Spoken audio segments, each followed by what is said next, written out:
With the Red Sox absolutely sucking this year, we would all think as fans that the front office would just want to turn this team over, sell at the trade deadline, and call this a failed season. As much as we hate to see our teams do that, sometimes it's for the better. Sometimes it's better to just absolutely tank than it is to just be mid consistently. Think about this being the MLB version of the Chicago Bulls, with one star and a bunch of really mid players around them. That's never going to be the key to success. The Red Sox front office came out earlier today, shocking all of the fan base, and said as of right now, they are intending to buy at the trade deadline. While I think this is an absolutely absurd and frankly stupid move for the Red Sox in the position that they are right now, let's look at it like we actually have hope that the Red Sox will turn this around and get into a playoff contending team. Now, we really like stars here in Boston, so I've created a few trades that are realistic for the Red Sox to do. Half of them are for absolute stars, and half of them are kind of those Kyle Bloom trades where you're just thinking little guys that can help boost your team as of right now. But for those star trades, expect to roll out the red carpet of prospects. Ladies and gentlemen, welcome back to the Pesky Pole Podcast. Now, this isn't your full podcast like usual. This is an actual YouTube video that I'm editing up. I've done this before with an old channel of mine that's very, very dead at this point. But we're going to bring it back with some baseball stuff. Obviously, we're still sticking with the Red Sox. But I put out a thing on Instagram today, and you guys wanted to see some more content like this. So if you do like this kind of content, make sure to let me know. Go check out the actual podcast episodes, the full 30, 40-minute episodes of me bringing guests on and doing a full podcast. But I'm thinking we're going to mix it in a little bit here and there and seeing just how everything flows together. Make sure to like and subscribe, like I said, if you do like the video, and comment any names that I missed that the Red Sox could potentially trade for, so that if they decide to actually buy, I can maybe make a part 2 of this. So there are two really big true needs for this Red Sox team right now.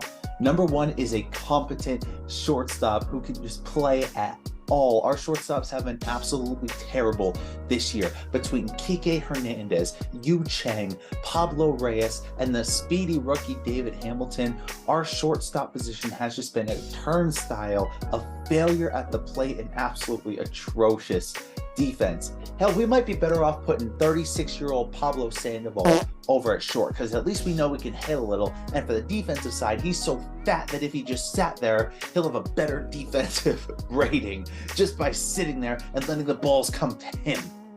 There's not much we can do here. So let's start with one guy who can really help this team on the offensive and defensive side, Paul DeJong. Now, this is one of those mid-trades that I was talking about, but just at 29 years old, DeJong can give us something that we haven't really seen at the shortstop position since we let somebody else go last year who ended up signing a massive contract with another team all the way across country that we could have easily afforded to pay him because we have the money and we still have extra cap space right now, but no, we decided to give it to Adam Duvall and 38-year-old Justin Turner. But anyway, power. That's what I'm talking about. Power at the shortstop position. Hitting already 12 homers this year, and historically being a very good fielder with 2019, him being a top defensive shortstop, and him still carrying that over to 4 years later, he can bring something to this team that is desperately needed all around, which is consistency. I think if you give them Tyler McDonough, a 24-year-old prospect outfielder in the AAA Worcester Woo Sox, if you know, you know, this could be enough to convince St. Louis to let us take in DeJong. Now, if we wanted to get a little freaky with it and swing for the fences at the shortstop position, this might be a place to do it. The Mets suck so bad. Not even the Athletics and the Royals are getting memed this much, mainly because the Mets have the highest payroll in baseball by far. And if they ever wanted to shed some of that money, is it so unrealistic to say that Francisco Lindor could be traded? The Red Sox have the money to be able to afford it, but we'll have to roll out the red carpet of prospects because Lindor is on a 9-year deal. 2 top 10 prospects in Blaze Jordan and Brandon Walter might do the trick, along with adding Kike Hernandez and Christian Arroyo into the trade. With a name like Blaze Jordan, he obviously belongs out here in Colorado, but in terms of just his sheer power, once he gets to the majors and he gets up to Citi Field bombing, that they're going to love him endlessly there. And along with Walter, who's a AAA pitcher with an amazing slider, he could play in the bigs right now if he needed to for a small market team and make an impact, along with already throwing in those MLB ready players in Hernandez and Arroyo. I know this deal seems completely out of left field for some, but it could be a possibility depending on how desperate the Mets are. And let's be honest, it's the Mets, they're losing, they're gonna hit the panic button. Let's move on to the pitching side. Our offense has been top 10 this year easily, so we don't even need to really worry about that. We need to worry about our defense, especially at our shortstop position, and our pitching. Our pitching has been absolutely horrendous this year. If you haven't been watching the Red Sox pitching a lot this year, one, I don't really blame you. And two, just to remind you, on opening day, our best pitcher needs to go out on opening day, and we put out a 36-year-old, way out of his prime, Corey Kluber. And if that doesn't give you any idea about how bad our pitching rotation actually is, it's absolutely atrocious. If this was 2016 Corey Kluber, I'd be through the moon. But 2023 Corey Kluber, not necessarily the same impact. Brayan Bello is our only young guy in the rotation right now, even though he's doing amazing. And our true ace, the guy who we're paying like an ace, $29 million a year, Chris Sale, looks more and more like the My Life guy from SpongeBob. It's time to get guys in here who can help the pitching staff get their stuff together. Now let's look at two relievers and one starter who can come in here and make an essential impact. First off, relievers are so easy to trade for in this day and age because they are always so cheap on the market. It's like when you go to a bar and you see a girl drinking at the end of the bar. She ain't even close to your type, you're not really even interested in her, but with enough drinks and enough rejections, you'll take what you can get. Quite a few of us have been there. Carl Edwards Jr. is that hypothetical girl for us right now. Rotting away on the Nationals is something I wouldn't wish upon my worst enemy in the state that their team is right now. But he's not doing too bad over there. 3.69 ERA with a 1.5 whip is someone who can come over here and really help us out. Hell, Ryan Brazier's out here pitching meaningful innings for us with a 7.3 ERA.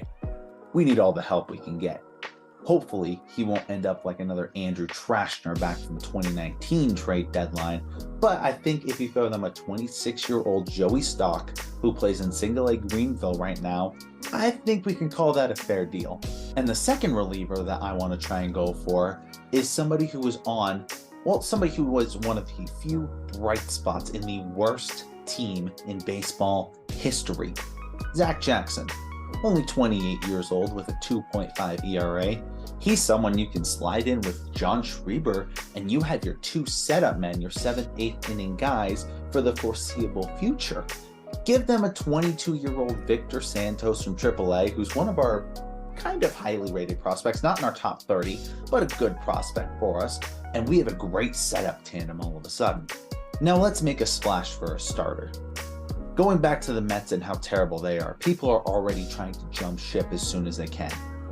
Max Scherzer has already asked for a trade, and it's not even July yet. I mean, he's still averaging a 3.5 ERA and still a borderline all-star pitcher. But there are two problems that come with Scherzer. Number one, he's making $87 million for the next 2 seasons. Somebody call him Shane McMahon for how much money he's making. Here comes the money. Second problem is he's 38 years old. Man's already got one foot in the retirement home. But if you look at these two problems over the past few years, outside of Xander Bogaerts, who we don't need to talk about, the Red Sox have not been afraid to pay people. And I mean, recently we have not been afraid to sign people who are 35 plus. You'd rather call us the Boston Geriatric Center right now. So Scherzer seems like a great fit, in my opinion, with how this team's being constructed. I think a combination of Corey Kluber, Miguel Bleis, and Cutter Coffee will do. Bleis and Coffee are two top 15 prospects in our organization, and our organization is a top 10 farm system right now, and Kluber is obviously a salary dump. We don't need Kluber here. He can go get his paycheck from the Mets. We'll take in Scherzer, and I think that is a win-win trade for each side. And there it is, the 5 trades that the Red Sox can do in order to really buy in and try and make this team a World Series contender In my best opinion, this is maybe a wild card team if you take Lindor, Scherzer, and the other three that I said, the other more fill-ins, you put them all in this team. This is maybe a wild card team. And you know what? I said, let's put that into MLB The Show. So I took those 5 trades, added them to MLB The Show, and I thought, how good would this team actually be? MLB The Show really didn't like the trades, and the Sox finished with a 76-86 record and missed the playoffs badly. So yeah, this is a terrible decision. The Red Sox need to sell. We need more future. We cannot keep relying on guys who are 34, 35 plus to try and take this team to any playoff contention. The Red Sox suck. Buying will definitely not be a great idea. Okay, and make sure you like and subscribe. God bless. I love you guys. Peace.